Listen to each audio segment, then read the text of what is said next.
What's up, peeps? I am back. Very rarely do I do like an early morning video, but I figured I just wanted to get this out of the way finally. Sorry it's taking me so long to review this, but we're finally here. But I'm gonna be reviewing Devil's Advocate, which came out in 1997, which stars Keanu Reeves and Al Pacino and Charlize Theron as Marianne, who's um, Keanu's wife in this. I gotta say, it's normally not a movie I normally review because it's about like law and lawyers and prosecutors and stuff. But I felt like this one was worthy to review. Well, one because it's a Keanu movie, but also because Keanu really showed his acting chops here, and he's a lawyer from the South, and he actually did a good job with the accent. It wasn't amazing, but I actually thought it was. Oh, I actually believe him as a Southerner here. I don't think it's like he's going for like an overly stereotypical Southern voice. And it's not like the normal Southern voice most people do. So he actually tried to do. I think he's from Alabama or Mississippi. He's one of those two. But Kevin Lomax is a lawyer from Mississippi, and after successfully winning a case for his client, who is pretty much guilty, he gets transferred to a firm owned by John Milton, owned by Milton, played by Al Pacino, and basically throughout they move to New York City. And essentially, because of his work, he starts getting, obviously less, attached to his wife. And while this is happening, Marianne is starting to see weird shit. And Kevin has to help a client who supposedly, murdered his family. And after successfully doing that, Marianne goes full crazy. And then we get the final confrontation in the end. And I gotta say, I gotta give it to fucking Keanu Reeves in this movie.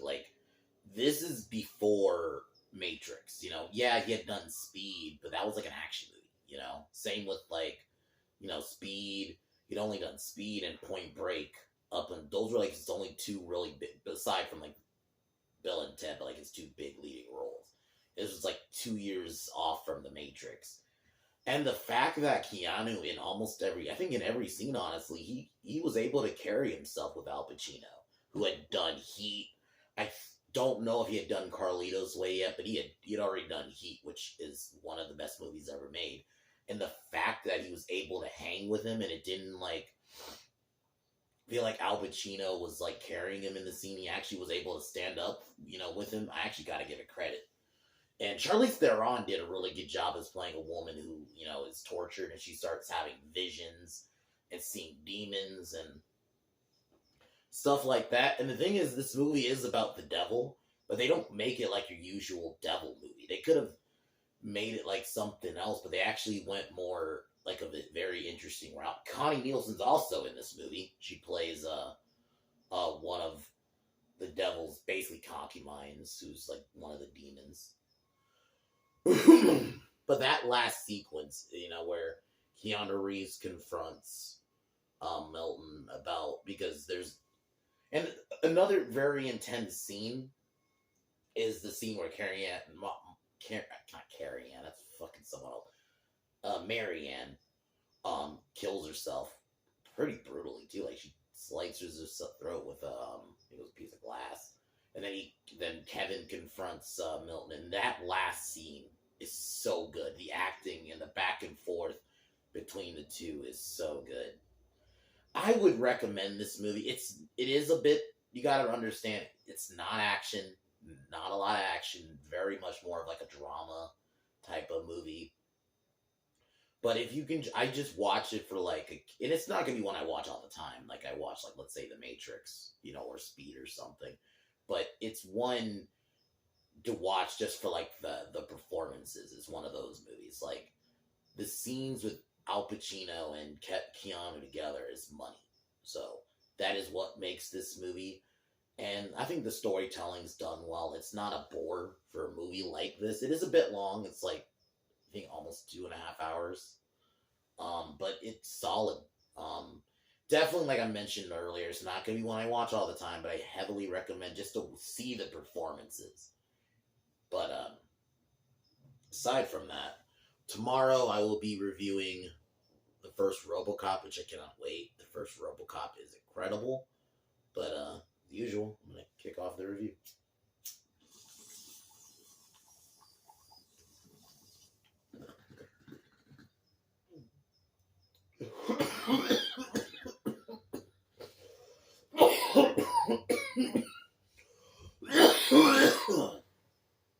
So the movie opens up. We're in the middle of a trial of a teacher who, from the looks of it, I guess supposedly, uh, sexually assaulted a student, and Lomax or Kevin knows he's guilty, but he still ends up defending him after basically questioning the witness, basically destroying her credibility. The guy is found innocent, and Kevin is married to Marianne, played by Charlize Theron. I thought she did a really good job in this movie as the wife.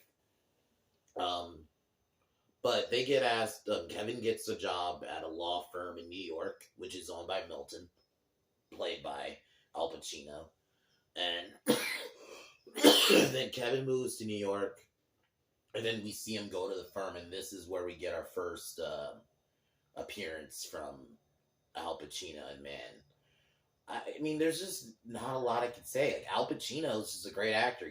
Every scene he carried. I mean, and not just with Keanu, but like even by himself. Like Keanu, I mean, Al Pacino is like, especially by this point, is already a veteran actor. Every scene he's in, he takes the scenery, he plays the character so well. Even though, yeah, he's the devil, and he's this evil dude. You like are captivated because he plays the character so well. Like, he can play a different character. Like, to me, a truly great actor is if you can play a different role. Like, you're not just like, there are some movies where Al Pacino is just kind of being Al Pacino, but I don't think he was that in this movie. And if anything, I think the more Al Pacino is more in his later movies. Like, I feel like here he's actually playing a character. So he then him and Marianne and Kevin go to a party that Milton's throwing, and Carrie Ann, keep saying Carrie Ann, that's fucking Trinity. Sorry, Marianne. Asks him to like not leave her alone with these people, but he goes off by himself, and this is where he starts doing more work with Milton personally, and you can already kind of tell that his marriage with Mary is kind of going on the rocks, because this is where they pretty much start arguing. Mary is hanging out with some of basically the devil's concubines, is just what I'm gonna call them, and she starts seeing them as like demons, which they actually are. But she starts, like, throughout the film, essentially her story is she's starting to like have visions, and this town is making her crazier. And it's also is a mix of Kevin is working a lot more, so he doesn't get to see her as much. So Kevin is assigned to a case where he has to defend a guy named Cullen, who supposedly murdered his family and a maid. And he starts, but like every scene, like Keanu and Al Pacino share, it's like I gotta give it to Keanu, because he wasn't like because I'll admit it, I like Keanu, but he had some acting oofs in the beginning of his career. So it was the fact that he's able to like hang with Al Pacino in a scene, and it looks believable, and it doesn't look like Al Pacino has to carry him. And I like the dialogue. The dialogue between the two is written very well. It makes the whole thing about, because Al Pacino has basically everyone under his finger. He has like a bunch of politicians and stuff. Like this movie almost is a good look at basically what is going on in the actual world, with politics. But then Mary wants to have a kid, so he and Kevin and her have sex. But while this is happening, Kevin is seeing Connie Nielsen throughout it, and Mary changes her hair because she's trying to fit into the new city. Kevin's fundamentalist Christian mom comes to the city, but she has like a bad feeling, so she leaves, and because she starts thinking her son is like changed. They're going with that like the city's kind of changing you thing. Sorry if you're hearing music. I don't know why that's coming through, but anyway, Milton asks, says like it's okay if you want to step down so you can be with your wife, but the reason Kevin doesn't want to do it because he feels like he's gonna end up resenting her, and I like the scene, like I said, it's not a very action heavy movie. Like there's no action at all.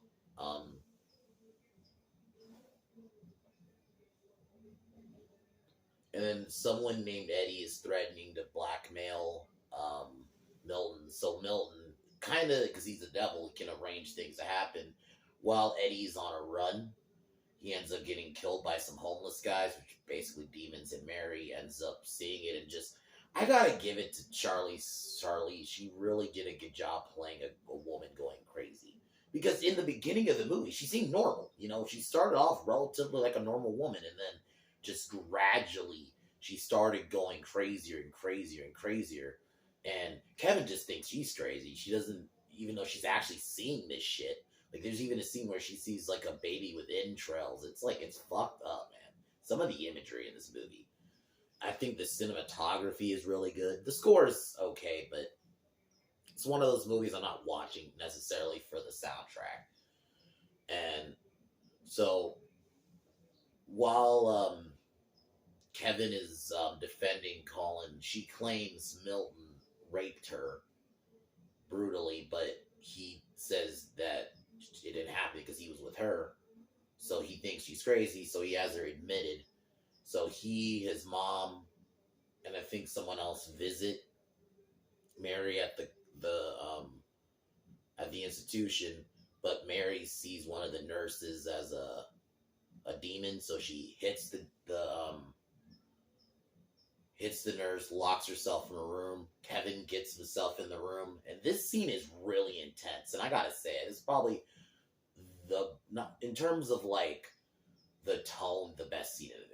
They really, Keanu's acting is probably his best in this. Next to it's either this scene or like the final, act where he confronts Milton. But it's tied because Mary Ann ends up getting one of the glasses that she broke on the nurse and stabs herself in the throat and kills herself. Very brutal. I remember watching this movie the first time, and I was not expecting that. And Keanu's acting in this, like I said, if you can act like that's actually happening and make it believable, that's great acting. And he really pulled it off. Like, I mean, and they did he's all, was covered in blood, and he realizes what Milton has done.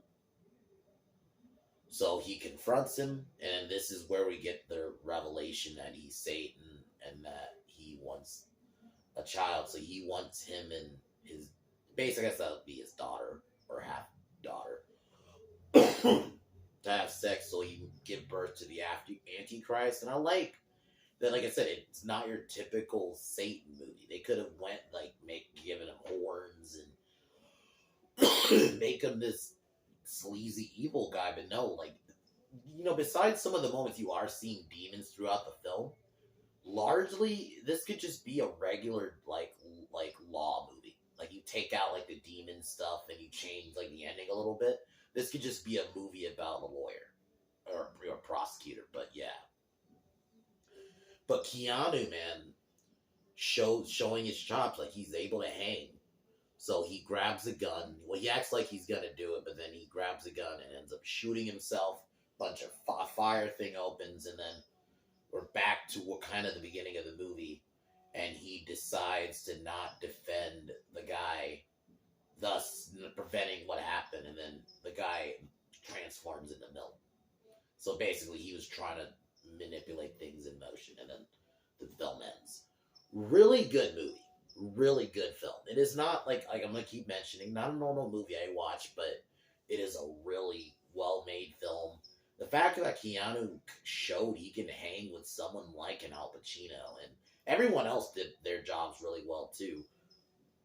I mean, Charlize Theron, man, she really did a good job portraying like because she started off as a relatively normal girl, and then just gradually, after seeing all these visions and all this crazy shit happening and no one believing her, and then obviously leading up to her suicide, which is goddamn, it was fucking violent.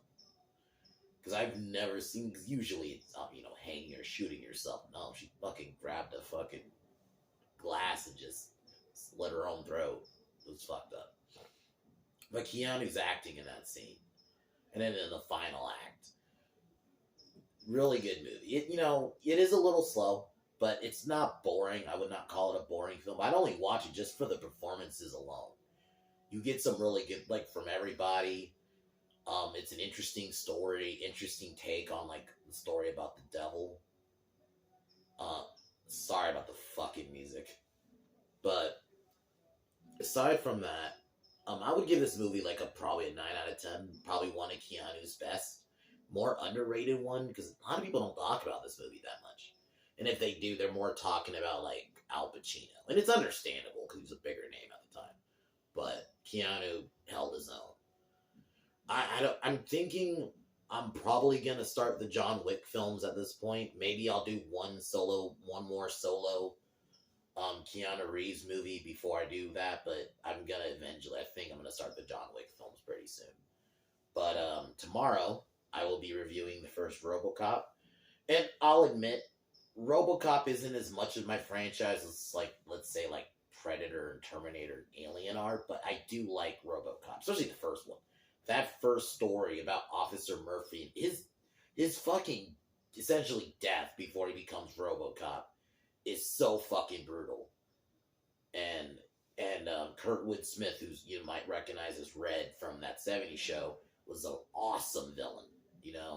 Ed 209. I mean, it's a great action story, but there's actually a lot of deeper, kind of story in that first one, at least. The sequels go a bit more, just more him killing bad guys and stuff, but this first one's pretty deep, so it's going to be awesome to finally review that. I'm going to do that one on Thursday. But aside from that, I'm going to cheers and peace out.